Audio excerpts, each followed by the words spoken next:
Bismillahirrahmanirrahim. Assalamualaikum warahmatullahi wabarakatuh. Tabe teman-teman, pada kesempatan kali ini saya akan menjelaskan tentang nomor 3 bagian B, yaitu bagaimana respon imun terhadap keluhan pada skenario. Ketika terjadi bengkak di siku kanan, tubuh akan segera mengaktifkan sistem imunnya dengan cara inflamasi. Nah, apa sih yang dimaksud dengan inflamasi? Inflamasi itu berasal dari kata inflammation, yang artinya peradangan.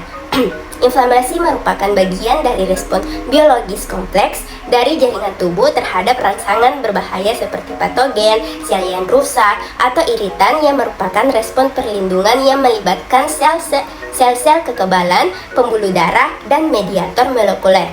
Terdapat 3 jenis inflamasi, yaitu inflamasi yang pertama yaitu inflamasi akut, inflamasi kronis, dan inflamasi granulomatosa. Berdasarkan skenario, inflamasi yang terjadi adalah tipe yang pertama, yaitu tipe akut.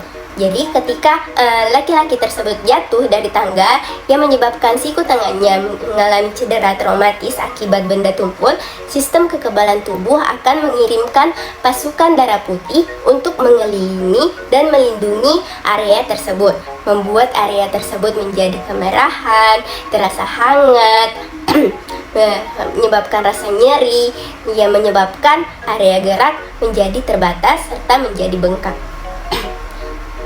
Agar teman-teman lebih mengetahui bagaimana inflamasi itu, saya akan menjelaskan dalam bentuk video animasi.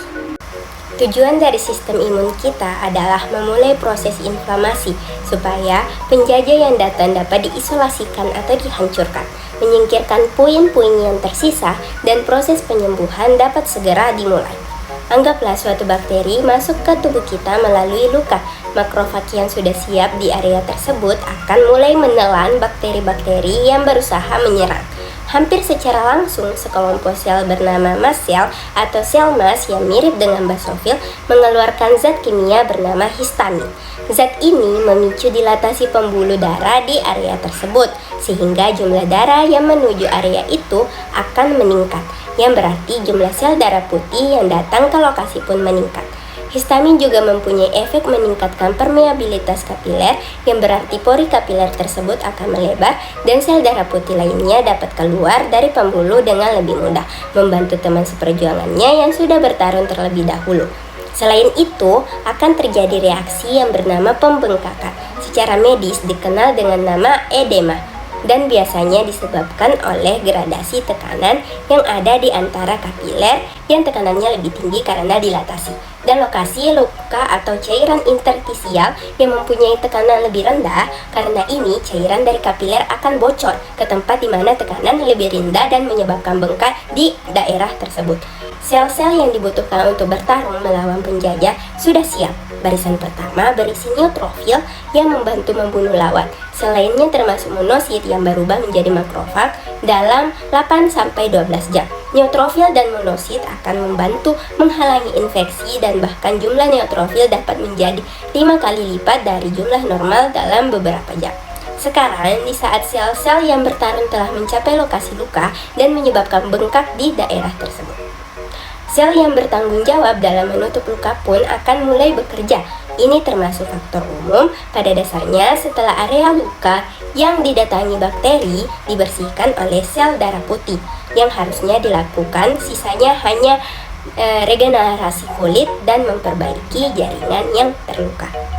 Nah, lalu bagaimana dengan inflamasi kronis dan granulomatosa? Inflamasi kronis adalah respon inflamasi yang berlangsung dalam jangka waktu yang lebih lama, biasanya minggu atau bahkan tahun.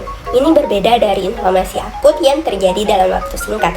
Inflamasi kronis seringkali melibatkan infiltrasi sel-sel kekebalan tubuh, perubahan struktural dan struktural jaringan, dan pembentukan jaringan parut.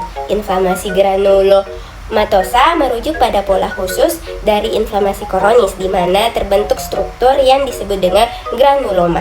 Granuloma adalah kumpulan sel-sel kekebalan tubuh yang berbentuk seperti nodul yang terbentuk sebagai respon terhadap bahan asing yang sulit dihilangkan oleh tubuh, seperti bakteri, parasit, atau benda asing lainnya. Granuloma biasanya terdiri dari makrofag yang teraktivasi, sel-sel T, fibroblast, dan material yang mungkin berasal dari bahan asing atau sel mati. Sekian yang bisa saya sampaikan. Wabillahi taufiq wal hidayah. Wassalamualaikum warahmatullahi wabarakatuh.